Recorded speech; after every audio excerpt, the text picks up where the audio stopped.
Halo pemirsa, senang sekali rasanya Bincang Spesial kembali hadir menemani Anda dengan beragam topik yang hangat dan tentunya isu yang sedang ramai diperbincangkan oleh masyarakat. Bersama saya Selly Sregar, karena setiap suara punya arti, setiap tamu membawa inspirasi. Sebelum kita undang tamu spesial kita pada hari ini, mari kita simak dulu tayangan berikut ini.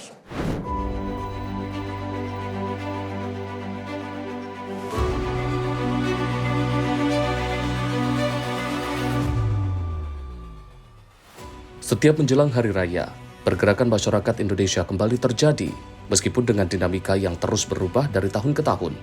Arus perjalanan tetap menjadi bagian penting dari kehidupan sosial masyarakat.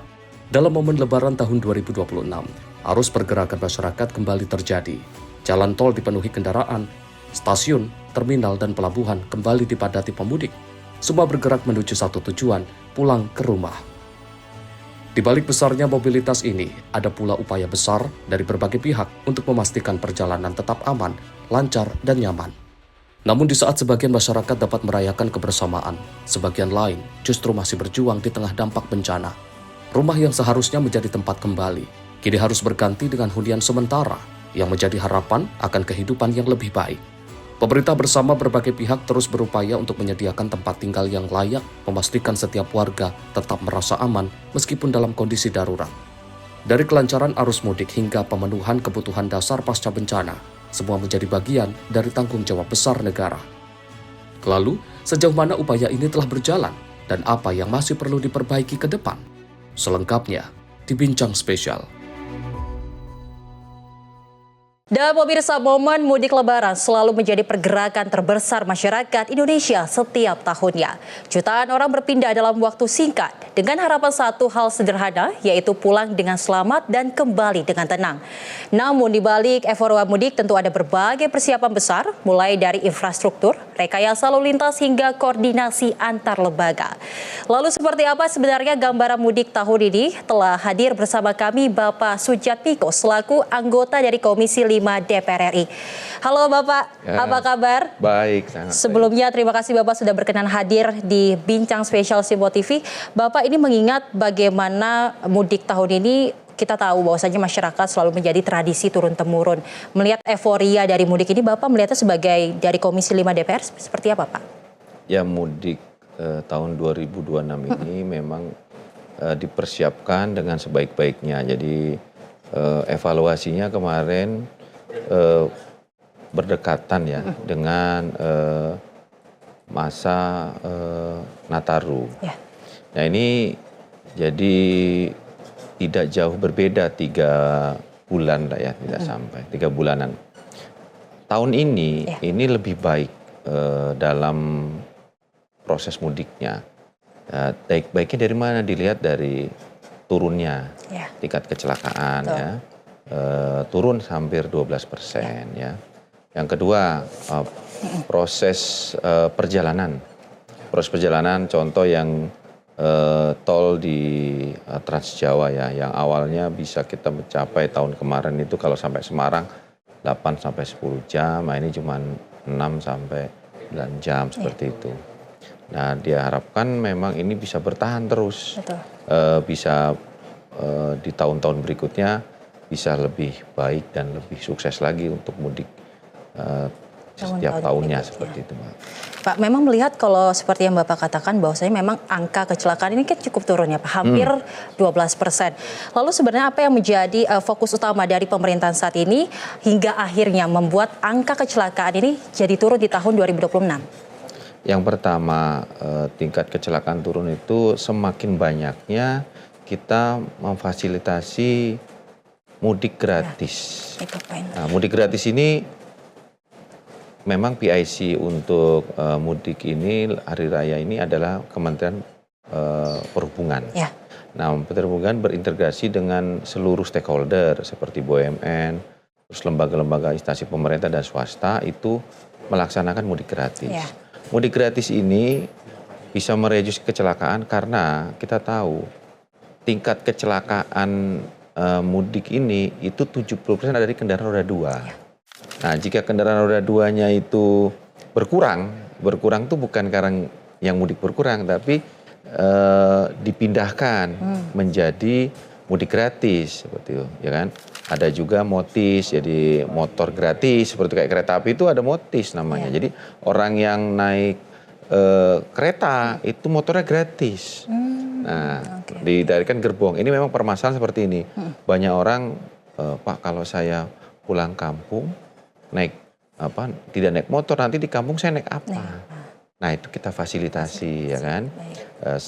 Untuk mudik gratis itu motornya pun, kendaraannya pribadinya mereka kita angkut secara gratis juga. Itulah salah satu patokan kenapa tingkat kecelakaan tahun ini turun, karena kita semakin banyak melaksanakan mudik gratis. Dan juga ini keterkaitan lalu lintas, ya kan?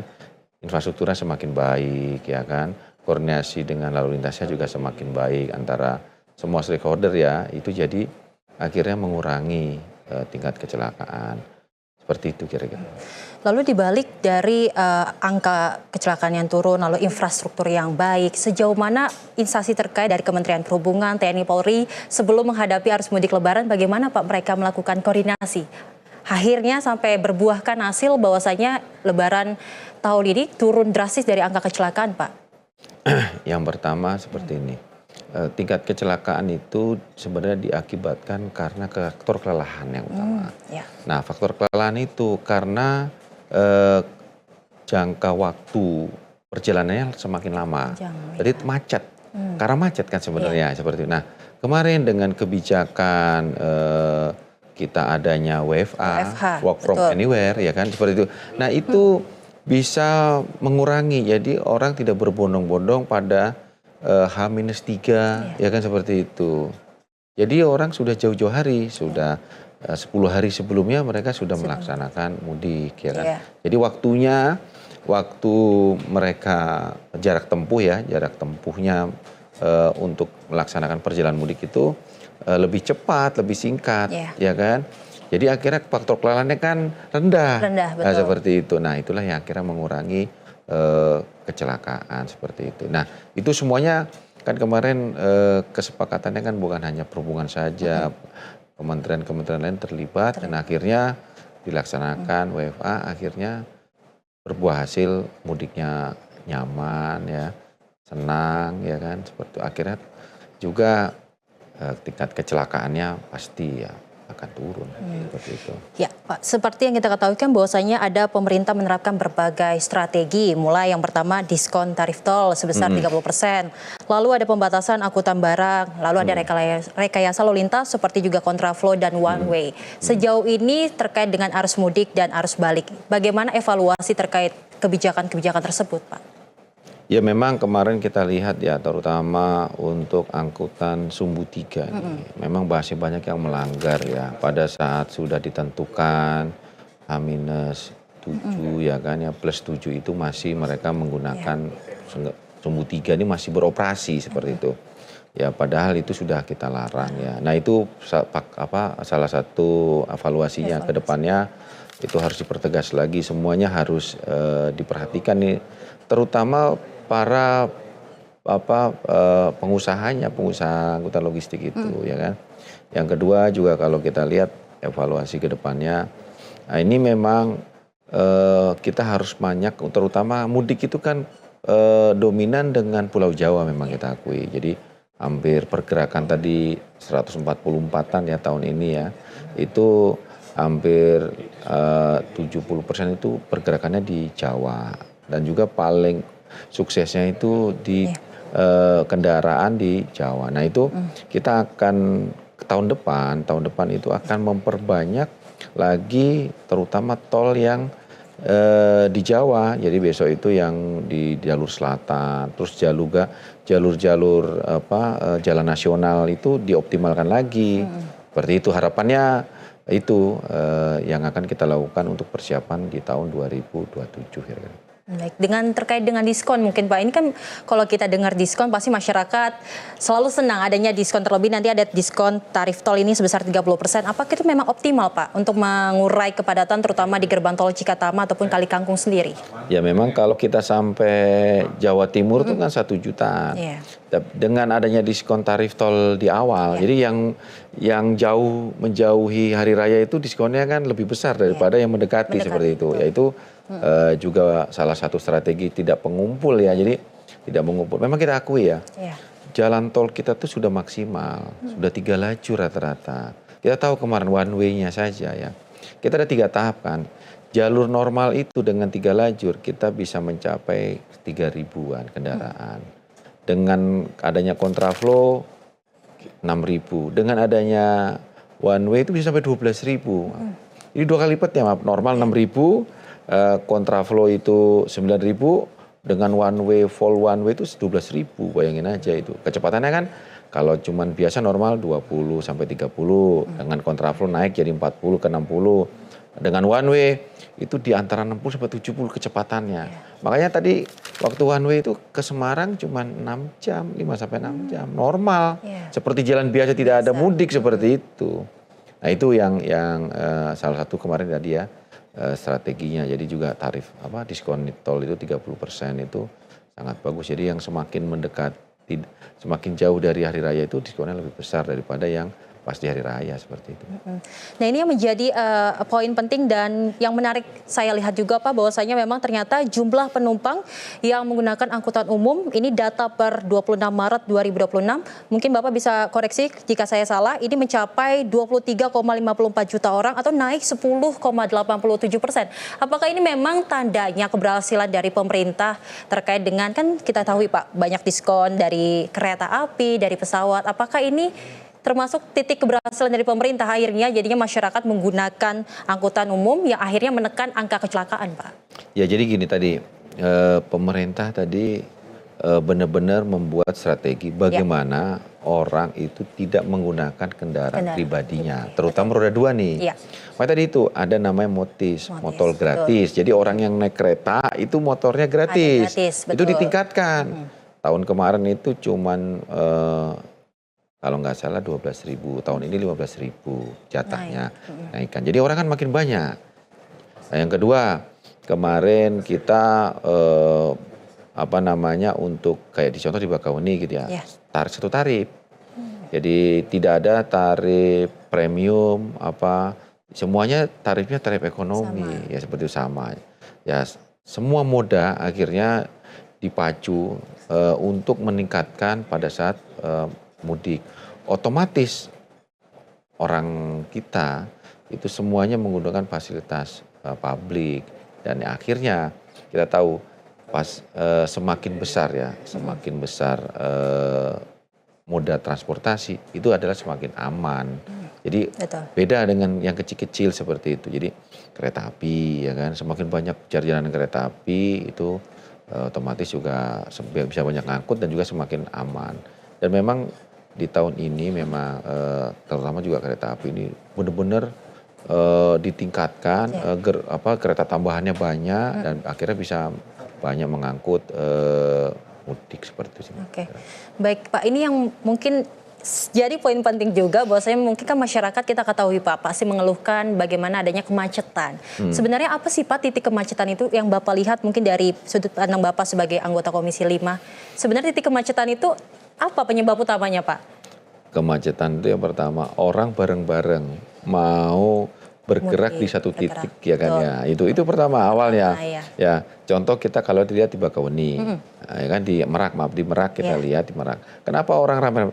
Ya pada saat itu pelabuhannya sudah banyak, dermaganya sudah banyak ya kan ya, tapi kemarin di dermaga Merak sama Bakauheni itu dengan menggunakan satu tarif ya kan ya, ekonomi, tidak ada yang eksekutif. Akhirnya orang tidak menumpuk, kan biasanya pilih-pilih kan nih semuanya, itu yang pertama. Yang kedua, rata-rata kemacetan itu kalau di jalan tol di rest area. Kenapa macet di rest area? Karena kalau sudah lelah, orang sudah mau buang hajat, itu nggak bisa ditunda. Nah, kapasitasnya tidak memadai. Ya pada hari biasa cukup. Tapi pada saat Momen mudik, libur Lebaran. Lebaran tidak cukup. Waktu pas bulan puasa, mau buka puasa seperti itu. Waktu maghrib, orang nggak bisa ditunda mau buka puasa seperti itu. Harus ke rest area. Itu salah satu titik-titiknya. Tadi kalau di penyeberangan itu, kalau di tol atau non tol itu ya itu karena. Dan juga ada kalau di jalan nasional itu kayak Pasar Tumpah, ya kan, Putaran, ya kan, tempat-tempat seperti itu yang membuat kemacetan. Tapi gini, memang kita nggak bisa sama seperti hari biasa. Misalkan gini, oh saya hari biasa kalau ke Pekalongan tuh cuma 4 jam, 5 jam. Ya nggak bisa. Namanya juga Lebaran, nih mudik seperti itu. Paling tidak 1,5 kalinya masih oke lah ya, seperti itu ya.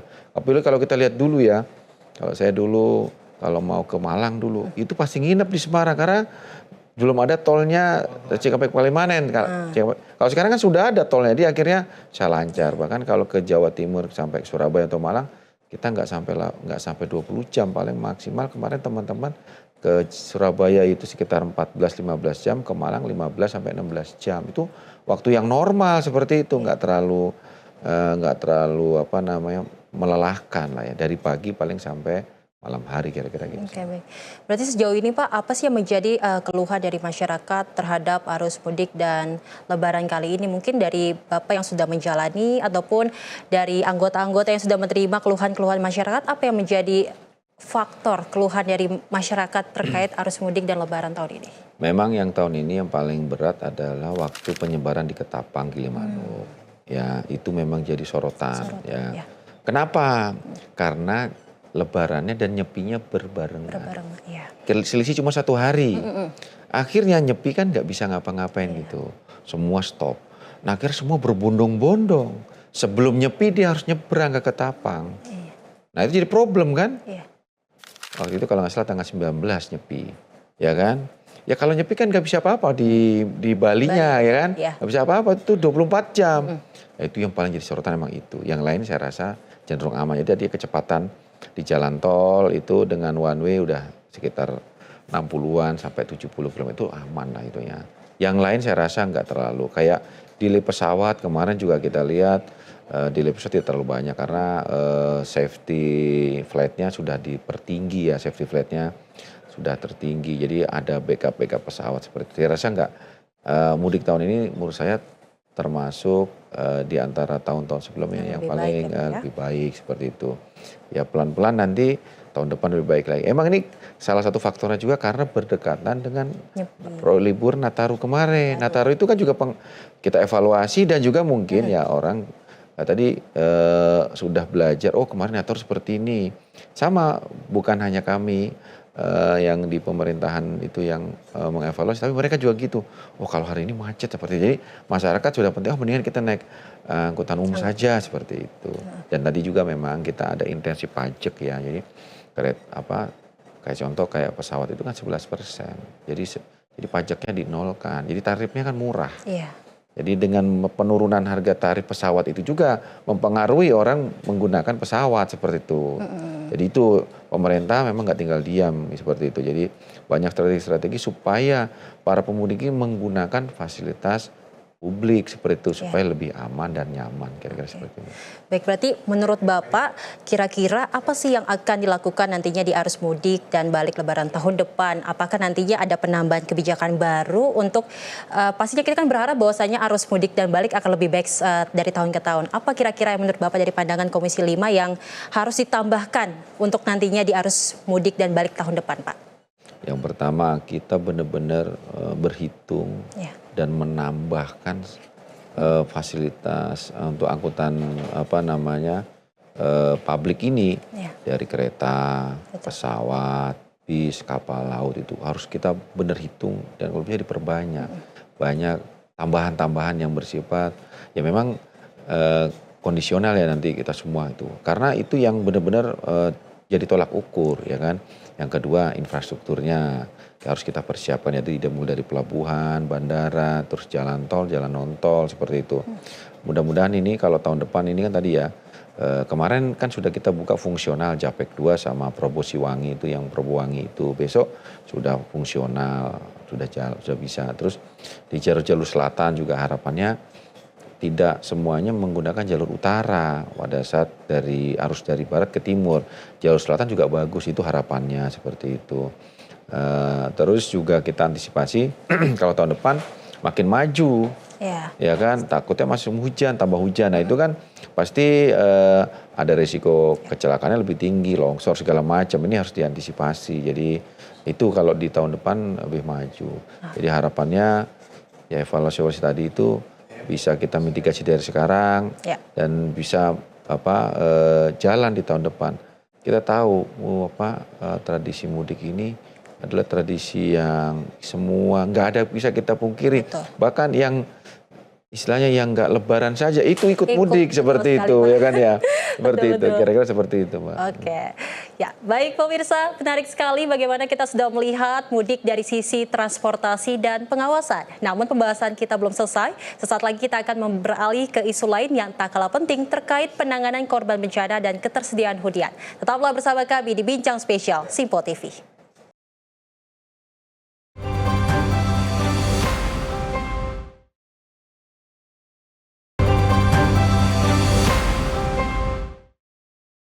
Masih bersama kami pemirsa dalam Bincang Spesial Simpo TV, karena setiap suara punya arti, setiap tamu membawa inspirasi.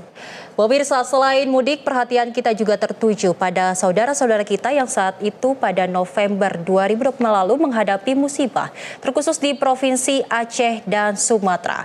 Pertanyaan pemirsa, sudahkah negara hadir secara cepat dan tepat? Kita akan menanyakan langsung bersama Bapak Sujatmiko selaku anggota Komisi 5 DPR.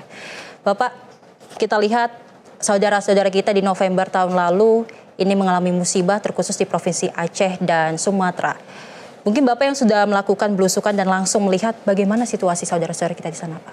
Ya, memang dari 3 daerah Aceh, Sumut, dan Padang itu, Sumatera Barat, paling berdampak memang adalah Aceh. Ya kan ya. Kita tahu bahkan daerah-daerah yang bahkan semuanya daerah tenggelam seperti itu ya. Jadi di Aceh ini memang perlu perhatian yang sangat penting ya kan ya. Huntara dan huntapnya juga proses pembangunan sekarang.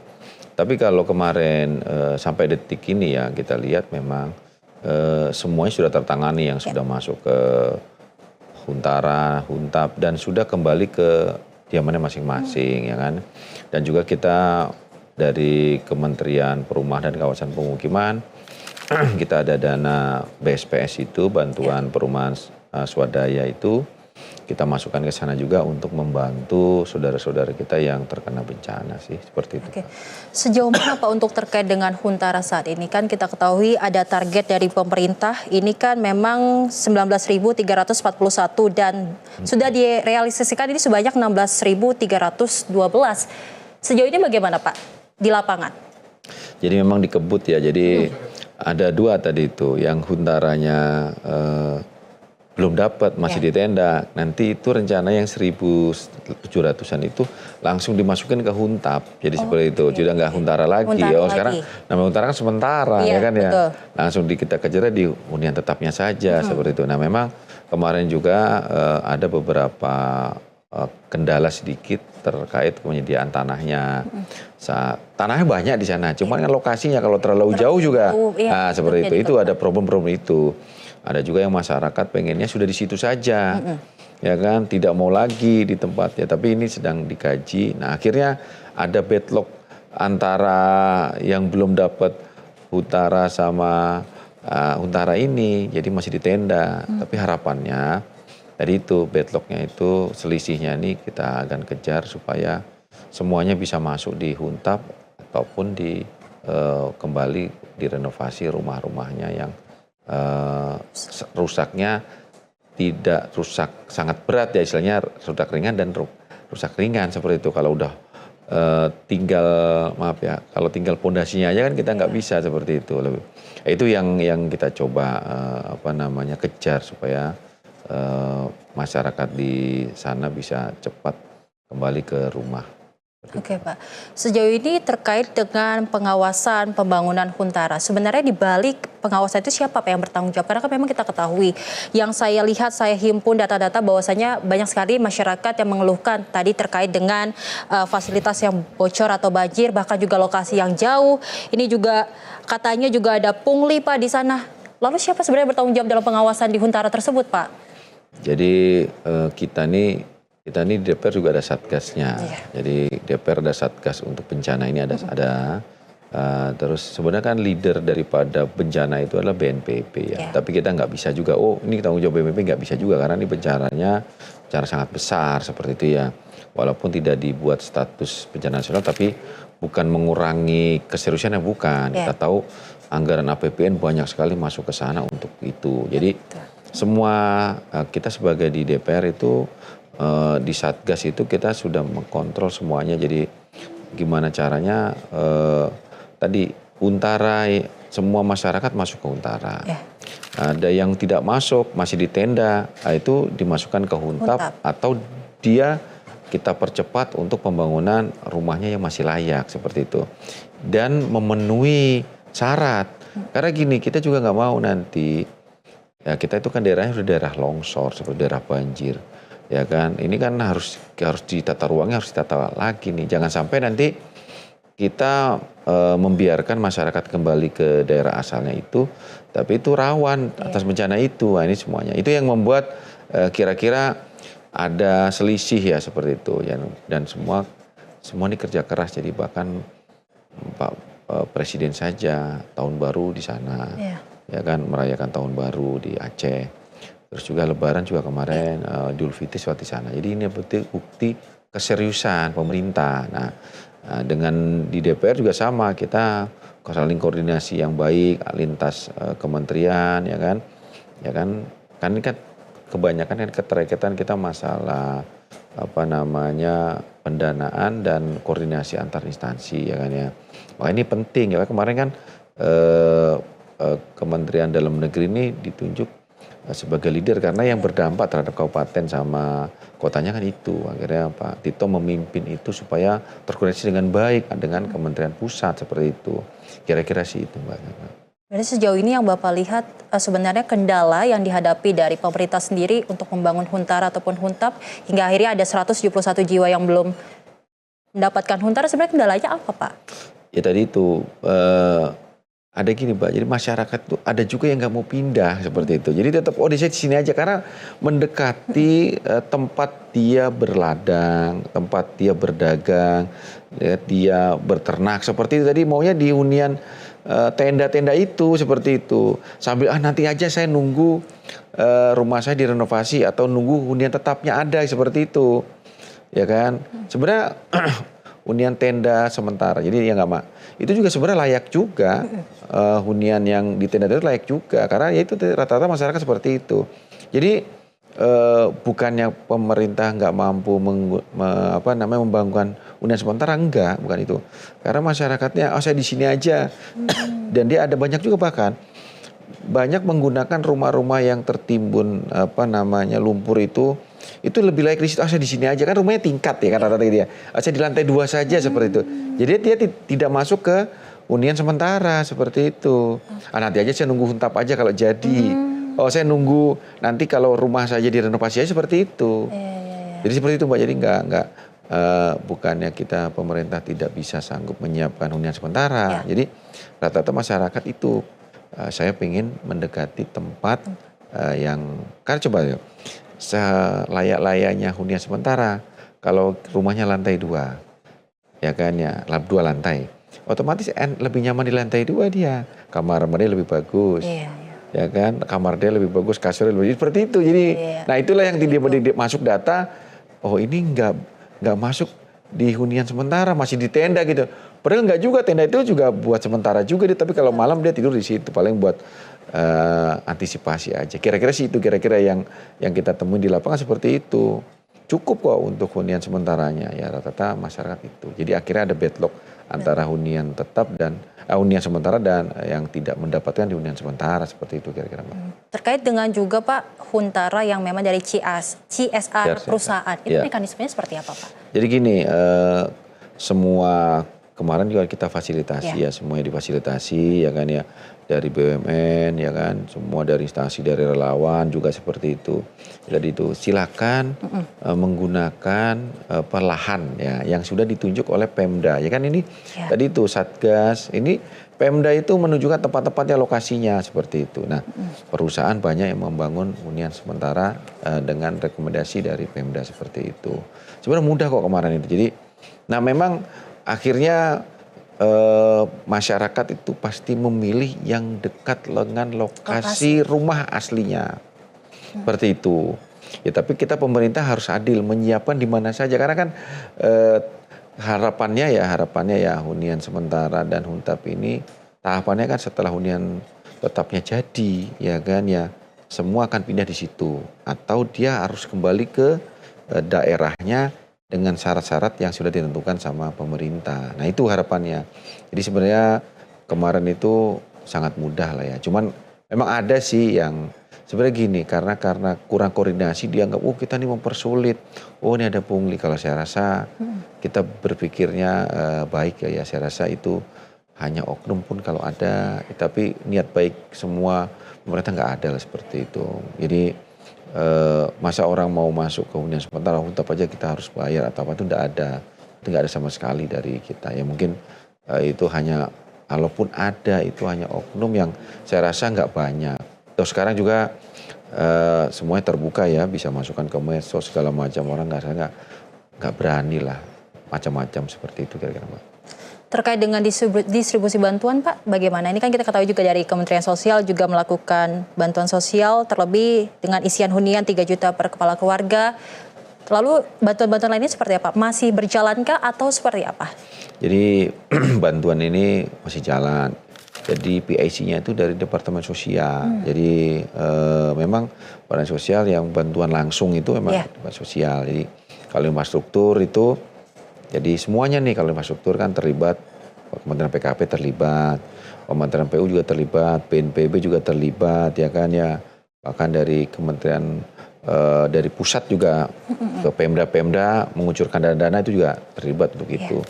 Saya rasa ini kan proses rekonsiliasinya ini sampai target kita itu 3 tahun lah ya. Jadi 3 tahun proses semuanya ini kan nggak mudah ini, hancur lebur seperti itu ya, mesti 3 tahun. Tapi yang jelas kalau bantuan langsungnya dari Kementerian Sosial tetap sampai kapan?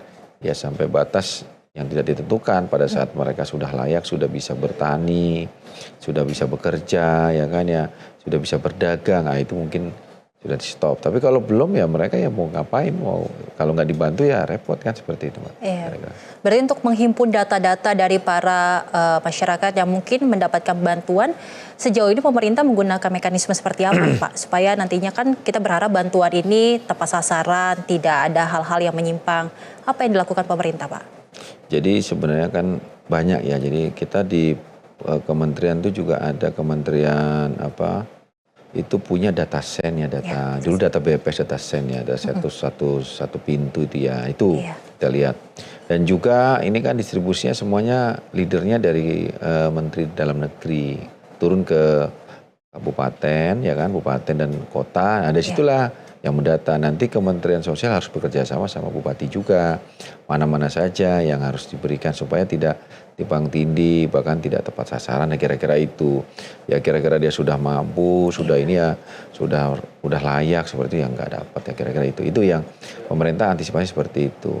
Sekarang sudah karena dengan data sen itu lebih mudah ya, juga lebih tepat nanti ya, kira-kira itu. Berarti sejauh ini tidak ada penyimpangan terkait data-data penyaluran bantuan ya Pak ya? Sampai sana tidak ada. Kita berapa kali ke sana itu semuanya berjalan dengan baik lah, kira-kira itu. Oke, terkait juga dengan total anggaran Pak, kan ini yang disiapkan ini kan sebanyak 878,68 miliar. Apakah nanti anggaran total ini sewaktu-waktu bisa berubah, mengingat kita ketahui kan belum 100% pulih, bahkan juga Hunta belum 100% pulih. Apakah akan nanti ada penambahan anggaran atau seperti apa Pak nanti mekanisme dari total anggaran tersebut? Kalau untuk 3 provinsi itu dananya hampir 70 triliun totalnya. Untuk total infrastruktur semuanya itu 70 triliun. Seperti itu, yaitu bertahap. Jadi sangat besar. Jadi infrastrukturnya kan sangat banyak juga, kita air minum juga seperti itu, bangun bendungan segala macam, ya kan. Itu nggak bisa dalam waktu dekat 1 tahun. Ya, tapi yang jelas fungsi ya tadi ya, fungsi orang bisa tidur, bisa bersekolah, bisa instansi pemerintah bisa menjalankan roda perekonomian, roda administrasi di pemerintahan, itu yang harus dipentingkan seperti itu. Itu yang diutamakan. Baru infrastruktur yang lain. Jadi dana sebesar itu akan dibagi dalam 3 tahun kira-kira. Oke. Terkait tidak hanya dari Huntara ataupun Huntap, ini kan menjadi fokus adalah infrastruktur ataupun jalan-jalan di sana. Sejauh ini seperti apa Pak? Karena kan saya lihat juga di media sosial, ini juga banyak sekali dari relawan ataupun dari TNI yang sudah melakukan pembangunan jembatan-jembatan. Sejauh ini seperti apa Pak? Apakah masih berjalan atau seperti apa Pak? Jadi pada tahapannya kemarin kita terutama untuk misalkan contoh jembatan ya. Jembatan itu kita menggunakan jembatan sementara. Jembatan sementara dengan membangun jembatan beli, ya kan, jembatan sementara. Pada saat nanti selesai sudah bangun jembatan, ya kan, proses nanti konstruksinya baru untuk permanennya. Nah, untuk jalan juga seperti itu, jalan yang tertutup, tertimbun ataupun longsor, ya kan, itu dibuat jalan sementara dulu supaya ini yang penting tersambung, tidak terputus satu daerah seperti itu, ya kan ya. Setelah itu baru dibangun permanennya seperti itu. Nah, itulah tahapan-tahapan seperti itu, seperti kayak rumah sakit seperti itu juga banyak yang rusak, ya kan, seperti itu.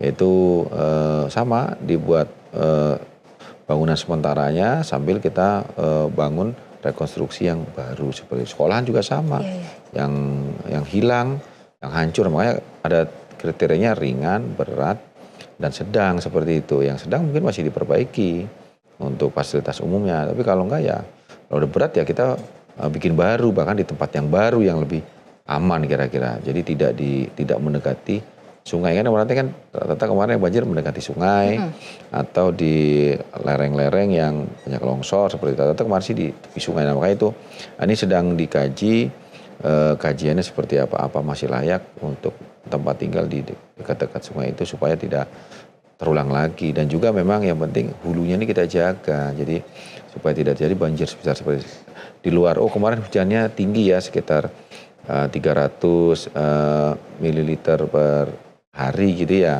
Bukan itu juga, tapi kita jaga catchment areanya supaya tidak longsor, kira-kira itu sih, sama banjir besar seperti itu. Berarti terkait fasilitas air, sanitasi dan juga listrik, berarti sejauh ini berarti memang sudah banyak dilakukan perbaikan ya Pak ya untuk warga di sana? Ya jelas kalau listrik itu sudah hampir semuanya listrik ya dikatakan sudah tersambung lah ya kalau listriknya. Tapi memang fasilitasnya ada gardunya yang kurang sempurna apa ya, kadang masih ada padam, itu wajar karena yang penting nyala dulu ya kan ya. Sama kayak jalan juga seperti itu. Yang penting bisa lewat dulu, tidak bagus, tidak mulus kayak gitu ya. Yang penting bisa jalan dulu, orang bisa lewat, bisa dilewati, yang kira-kira itu. Terus kayak air juga gitu, yang penting bisa minum dulu, tapi kualitasnya mungkin tidak sempurna seperti sedia kala, tapi orang bisa menggunakan untuk MCK, mandi cuci minum lah gitu ya, kira-kira seperti itulah ya. Jadi kira-kira itu nggak semuanya 100%, tapi ada dan bisa berfungsi dengan baik. Dan pastinya pemerintah melakukan itu bertahap ya Pak, karena memang tidak langsung bisa blok 100% langsung jadi ya Pak ya? Ya betul, nggak bisa kita langsung kayak gitu, kita semuanya bertahap, tapi yang jelas ini sinerginya bagus ya kan, bahkan DPR ada satgasnya, ada kantor di DPR di sana itu, ada satgasnya kita itu, dan ada kantor di sana. Jadi kalau ada apa-apa kita langsung di sana gitu. Itu bagus sekali, ini sangat mungkin penanganan bencana yang paling bagus di antara sebelum-sebelumnya kira-kira itu. Oke. Ya, baik pemirsa, penanganan bencana bukan hanya soal cepat, tetapi juga soal kelayakan dan kemanusiaan. Sesaat lagi kita akan melihat dari sisi yang lebih personal, perjalanan dan nilai hidup dari seorang Bapak Sujatmiko. Tetaplah bersama kami di Bincang Spesial Simpo TV.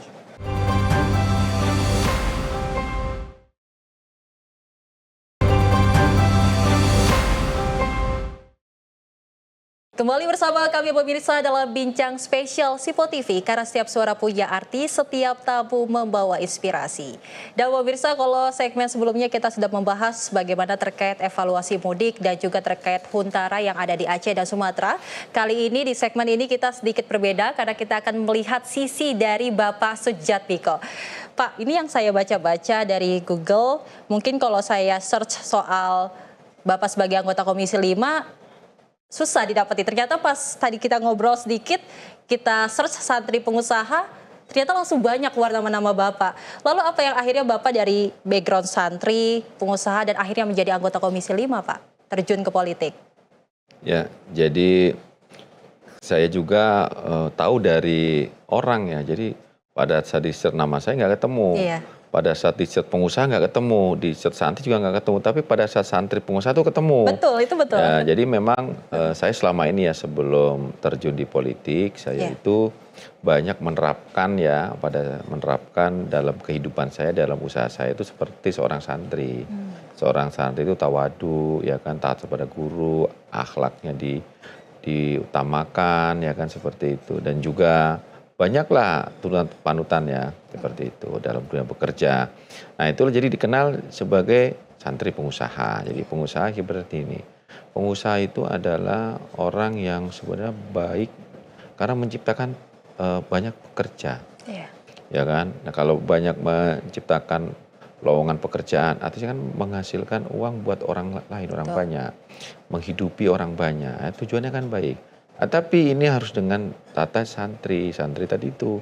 Jadi bekerjanya dengan baik, usahanya dengan baik, ya kan ya.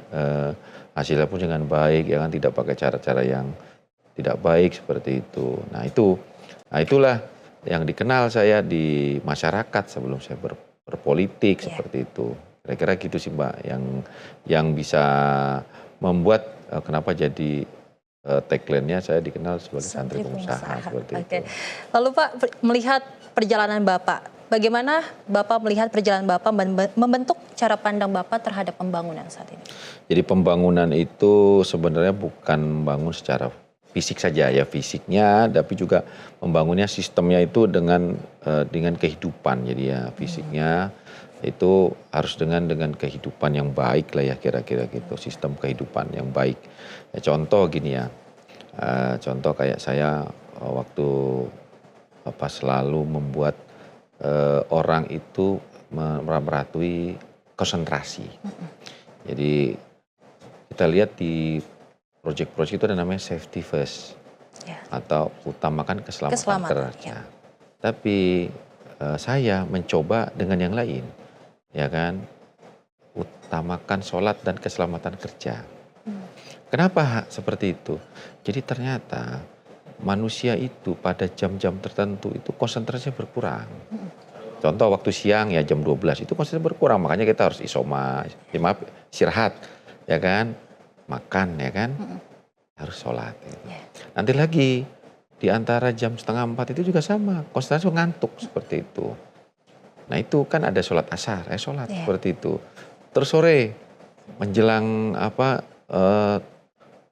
terbenamnya matahari, malam, nah itu juga sholat juga. Makanya saya tagline-nya adalah di ini selalu mengingatkan utamakan sholat dan keselamatan kerja. Nah itu akhirnya meningkatkan konsentrasi. Dengan konsentrasi tinggi juga produktivitasnya tinggi juga. Otomatis tingkat kecelakaan kerjanya turun drastis seperti itu. Nah akhirnya kerjanya kan baik. Jadi karena orang melihat mengenal terus ingat sama sang hambanya, kerjanya jadi ikhlas, jadi baik. Hasilnya akhirnya baik. Jadi kan ada orang kalau kerja, gundul nih belum gajian seperti itu. Tapi dia sholat itu. Ya Allah mudah-mudahan. Nah seperti ikhlas. Kerjanya baik. Orang yang bekerja dengan mood yang tidak baik sama yang baik berbeda seperti itu. Nah itu selalu saya ciptakan di tempat saya pimpin seperti itu, tempat usaha saya. Jadinya hasil yang dihasilkan oleh kita, oleh produk pekerja ini lebih baik karena dia benar-benar bekerja untuk beribadah. Bahkan saya semua karyawannya saya bilang, kamu jangan niat bekerja pada saat kamu berangkat dari rumah. Niatlah beribadah. Karena dengan niat ibadah kamu dapat pahala. Ya kan? Kalau niat kerja aja cuma dapat gaji.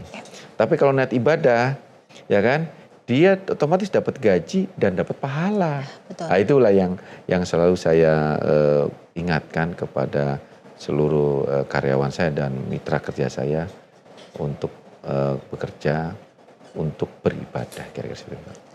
Berarti apa yang menjadi pegangan Bapak ataupun nilai yang Bapak pegang selama ini dalam berusaha ataupun sekarang menjadi anggota, apa yang Bapak pegang, nilai yang Bapak pegang? Jadi gini, nilai-nilai akhlak yang baik itu buat saya adalah kita berpegang teguh karena saya agamanya Islam terhadap Quran dan hadis ya, seperti itu ya. Jadi semua yang kita ini sesuai dengan Al-Quran dan hadis seperti itu ya. Jadi itu saya bekerja seperti itu. Bagaimana merefleksikannya, melaksanakannya dalam kehidupannya seperti itu. Jadi saya pada saat saya menjadi anggota DPR, salah satu program kerja saya sampaikan di rapat RDP, saya mengusulkan bandara haji sama umroh. Jadi bagaimana orang haji sama umroh itu punya bandara sendiri, tidak campur-campur. Sekarang orang mau ibadah, bahkan pulang dari ibadah, nanti campur turis kemana-mana kan, ya kan, tempat ibadah juga seperti itu. Terus saya pada saat jadi anggota DPR, saya punya motivasi ya kan, bagaimana terutama pendidikan-pendidikan itu seperti pesantren itu ya, itu punya pendidikan yang layak seperti itu. Makanya kita mendorong adanya rusun pesantren, ya kan, sanitasi pesantren seperti itu. Terus yang terakhir, saya ini sedang memperjuangkan namanya shelter dan halte untuk kendaraan online. Coba Mbak lihat sekarang ya, ojek online itu kalau ngecas handphone di mana? Dia kalau mangkal di mana? Tidak semua. Maaf ya, tidak semua kantor, tidak semua mall, tidak semua tempat itu menyediakan mereka untuk berteduh. Saya sedang memperjuangkan shelter untuk kendaraan. Itu kan buat kemaslahatan. Jadi intinya hidup, saya punya prinsip hidup ya kan, khairunas afwanuminas. Sebaik-baiknya manusia adalah yang bermanfaat buat orang banyak, kira-kira itu. Nah itu saya sedang dorong nih ke Kementerian Perhubungan, ayo kita buat ini. Karena dulu kan kalau dulu ada namanya ojek pangkalan. Sekarang udah nggak ada. Betul. Karena ojek pangkalan ganti menjadi kendaraan online. Ya, jadi online seperti itu kan. Jadi ojek online. Tapi kita tahu dia kalau mau istirahat di mana. Ya kan. Mau buang hajatnya dia di mana. Ya kan. Seperti itu. Nah sedang kita dorong ya kan. Nah itulah. Jadi refleksi saya sebagai seorang santri ya kan. Itu di Komisi 5 yang bisa saya refleksikan terhadap nilai-nilai yang pernah saya pelajari, kira-kira itu Mbak. Selain dari Bapak yang backgroundnya sebelumnya santri, ini kan Bapak juga terjun di bidang konstruksi. Bapak melihat pembangunan saat ini seperti apa Pak dengan Bapak background sebagai konstruksi? Sudah baguskah yang dilakukan dari pemerintah ataupun dari pemerintah daerah sendiri terkait dengan pembangunan sebagai Bapak backgroundnya konstruksi? Jadi begini, memang konstruksi kita ini harus seimbang ya dengan alam ya. Jadi jelas sendiri ya, ini yang harus benar-benar kita tuh seimbang. Jadi kalau karena saya agama Islam, Islam itu mengajarkan sesuatu yang baik. Contoh, Islam itu barang siapa menanam pohon itu adalah sedekah yang paling baik. Kalau kita masuk ke dunia konstruksi, itu tidak mungkin ada kalau kita konstruksi membangun dengan ramah, itu nggak mungkin terjadi banjir yang besar-besaran. Karena seimbang.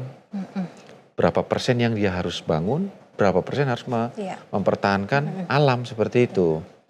Nah ini kan nggak semuanya dipraktekkan. Saya dalam satu kesempatan di RDP saya bilang, tolong kita ini pada saat kita membangun, kita harus ingat alam itu butuh asupan. Contoh ya, pada saat air hujan datang itu kalau dalam surat Al-Qaf ayat 9 itu jelas, aku turunkan air dari langit untuk keberkahan. Tapi kalau orang nggak bisa ngerti kan jadi banjir seperti itu. Ya kan? Nah kita ini memang ada kendala. Kita hanya menampung air yang di atas tanah. Jadi kita bikin embung, bikin bendungan, ya kan? Tapi kita lupa airnya itu harus kita masukkan juga ke dalam tanah. Dengan apa? Dengan banyak membuat sumur resapan harusnya. Jadi kita itu nggak bisa air dari hujan itu kita buang semua ke sungai. Ditampung di bendung di Bunga juga nggak kuat. Kita langsung, nah itu yang bikin banjir karena kita tidak masukkan air itu ke dalam tanah seperti itu. Cara gimana? Dengan membuat sumur resapan seperti itu. Ya, tadi ya padahal dalam Quran jelas air dari langit itu memberi keberkahan seperti itu. Gini, kalau kita banyak membuang air langsung ke sungai, ke laut, akhirnya banyak kekeringan. Nanti kan kering. Jadi sumur kita cepat kering karena muka airnya makin dalam. Yang kedua, muka air tanah turun. Kenapa orang bilang saya tuh kadang ini ya. Oh di Jakarta tuh penurunannya setahun sekitar 2 cm. Ya kan ya. Penurunan tanahnya itu 2 cm. Kenapa? Karena airnya dari tanah diambil terus, tidak dimasukkan. Nah itulah tadi refleksi. Jadi sebenarnya ya, kalau saya lihat ya tadi itu, saya berusaha ya apa yang pernah saya timba ilmu di pesantren. Nah itu di Qurannya jelas. Ya kan? Air itu berkah ya, tapi kita nggak ngerti cara mengelolanya gitu ya. Saya sampaikan, ayo air itu kita masukin lagi ke sumur resapan. Kita buat sumur resapan, jadi masuk lagi ke tanah, tidak kekeringan, muka airnya tetap terjaga. Akhirnya posisi bumi ini seimbang seperti itu. Kira-kira seperti itu. Pak, ini kan kita sudah membahas bagaimana sisi lain dari Bapak Sujatmiko. Kali ini kita akan main games karena tadi kita sudah cukup serius membahas bagaimana perkembangan terkait mudik, lalu Huntara dan sisi lain dari Bapak. Kita akan main games kali ini ya Pak. Boleh. Cukup mudah Pak. Nanti ada 5 amplop. Saya sudah siapkan ada 5 amplop. Nanti Bapak bisa pilih dari kelima amplop ini, isinya cukup gampang, ada gambar. Ini masih berkaitan dengan Komisi 5, nanti Bapak bisa deskripsikan dan harapannya Pak. Bapak boleh pilih dari 1, 2, 3, 4, 5, mana dulu yang akan Bapak pilih? Saya itu karena bulan lahir saya bulan 5, saya juga di Komisi 5, saya pilih 5 aja. Pas banget ya Pak ya. Kita buka amplop 5 ya pemirsa. Ini kira-kira gambarnya apa? Nah, perumahan rakyat.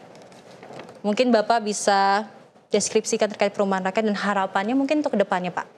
Ya, jadi perumahan rakyat tahun ini kita buat petlog 3 juta ini ya. 3 juta ini kita punya program sangat baik ya. Di FLPP kita ada sekitar 250.000 ya kan ya. Terus kemarin juga kita membuat perumahan di Mekarta itu sekitar 47.000. Nanti juga Bapak Prabowo membuat program perumahan di Senen itu ya, di daerah Senen. Nah, itu juga untuk warga tidak mampu. Harapannya pemerintah semakin banyak membangun perumahan buat rakyat yang di lokasi-lokasi strategis. Tidak harus rumah tapak, vertikal juga seperti itu. Karena kita tahu ya, apalagi di Jakarta. Di Jakarta itu kebutuhan demand rumah tapaknya tinggi sekali, tapi suplainya nol karena saking sudah sangat sulit ya untuk rumah MBR ya, masyarakat berpenghasilan rendah itu masyarakat banyak.